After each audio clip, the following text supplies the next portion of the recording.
Let me quote from a famous economist who was writing in 1966 about the Great Depression.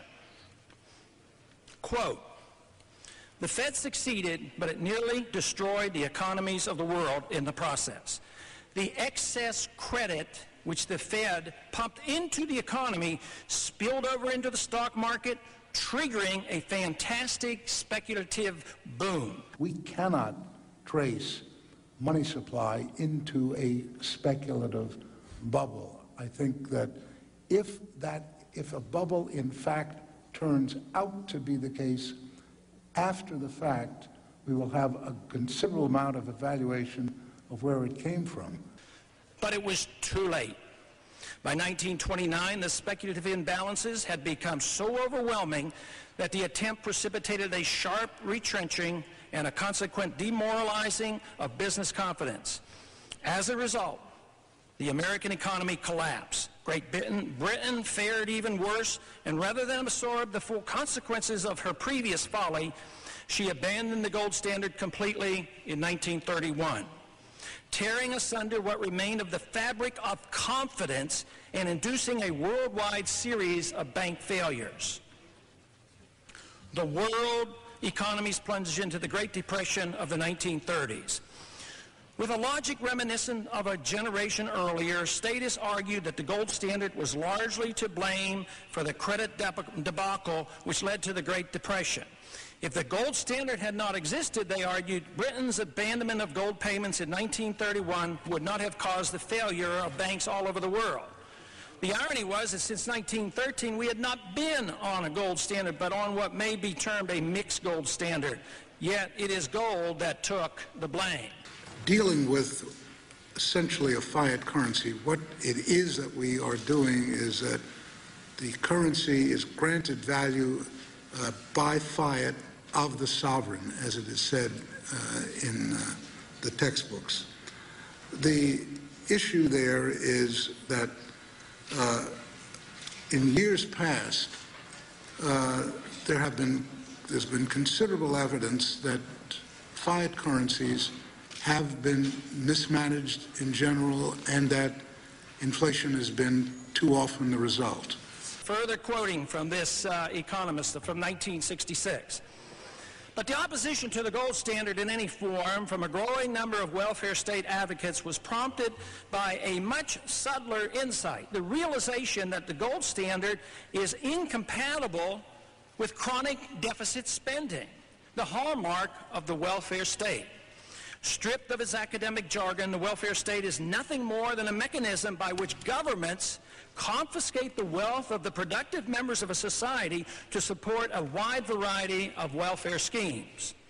A substantial part of the confiscation is effected by taxation, but the welfare statists were quick to recognize that if they wished to retain political power, the amount of taxation had to be limited, and they had to resort to programs of massive deficit spending. They had to borrow money by issuing government bonds to finance welfare expenditures on a large scale. Under a gold standard, the amount of credit that an economy can support is determined by the economy's tangible assets, since every credit instrument is ultimately a claim of some tangible asset.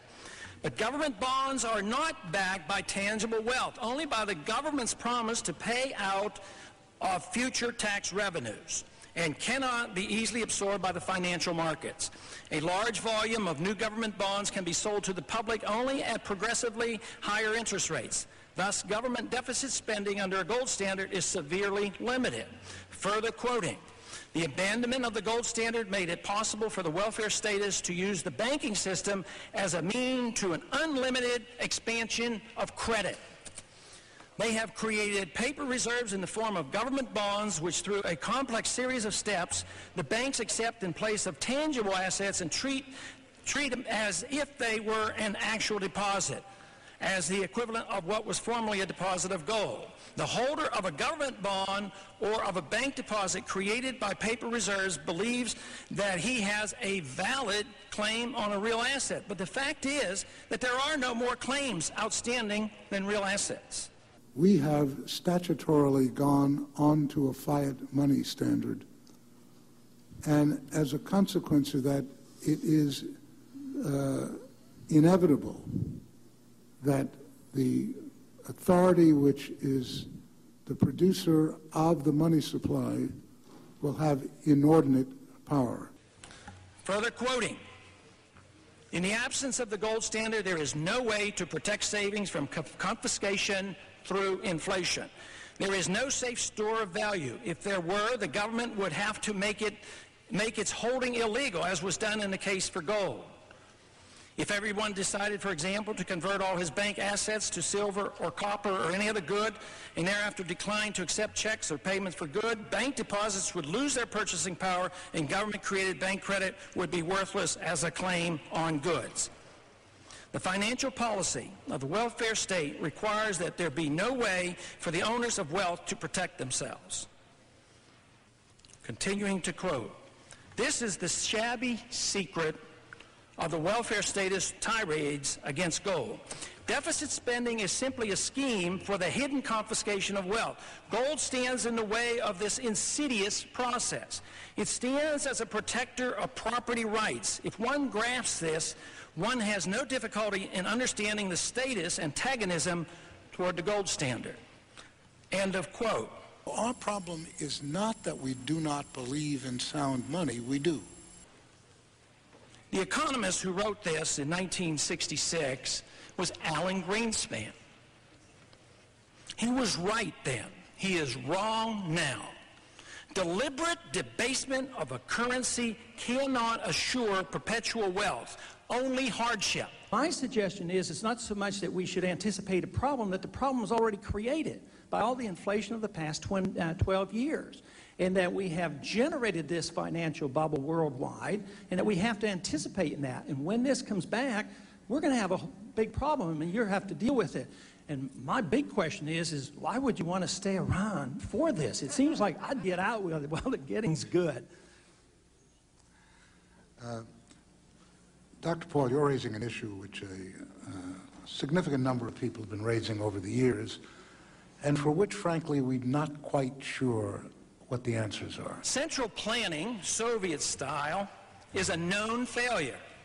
But we have not yet given up on our type of central planning through a powerful and secretive central bank that dictates interest rates and amounts of credit available to the system. Fine-tuning and economic management has been left to the Fed. Good morning, Mr. Greenspan. I understand that you did not take my friendly advice last fall. I thought maybe you should look for other employment, but I see you kept your job. The Federal Reserve credit created during the last 8 months has not stimulated economic growth in technology or the industrial section, but a lot of it ended up in the expanding real estate bubble, churned by the $3.2 trillion of debt maintained by the GSEs. The government-sponsored agents, enterprises. The GSEs, made up of Fannie Mae, Freddie Mac, and the Federal Home Loan Bank, have managed to keep the housing market afloat, in contrast to the more logical slowdown in hotel and office construction. This spending through the GSEs has also served as a vehicle for consumption spending. This should be no surprise considering the special status of that the GSEs enjoy, since their implied line of credit to the U.S. Treasury keeps their interest rates artificially low. The Clinton administration encouraged growth in housing loans that were financed through this system. In addition, the Federal Reserve treats GSE securities with special consideration. Ever since the fall of 1999, the Fed has monetized GSE securities, just as if they were U.S. Treasury bills. This message has not been lost by foreign central banks, which took their cue from the Fed and now hold over $130 billion worth of United States GSE securities. The Fed holds only $20 billion worth, but the implication is clear. Not only will the Treasury loan to the GSEs if necessary, since the line of credit is already in place, but if necessary, Congress will surely accommodate with appropriations as well, just as they did during the savings and loan crisis of the 1970s. But the Fed has indicated to the world that the GSEs are equivalent to U.S. Treasury bills, and foreign central bankers have enthusiastically accommodated, sometimes by purchasing more than $10 billion worth of these securities in 1 week alone. They are merely recycling the dollars we so generously print and spend overseas. After the NASDAQ collapse last year, the flow of funds into the real estate accelerated.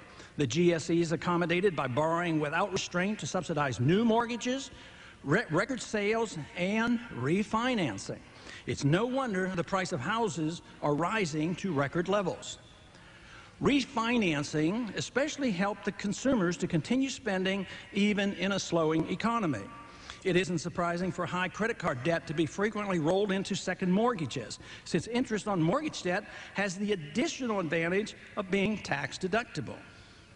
When financial conditions warrant, leaving financial instruments such as paper assets and looking for hard assets such as houses is commonplace and is not a new phenomenon. Instead of the newly inflated money being directed toward the stock market, it now finds its way into the rapidly expanding real estate bubble. This too will burst, as all bubbles do. The Fed, the Congress, or even foreign investors can't prevent the collapse of this bubble.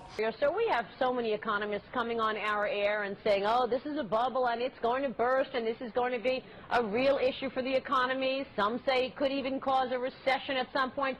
What is the worst case scenario if, in fact, we were to see prices come down substantially across the country? Well, I guess I don't buy your premise. It's a pretty unlikely possibility. We've never had a decline in house prices on a nationwide basis.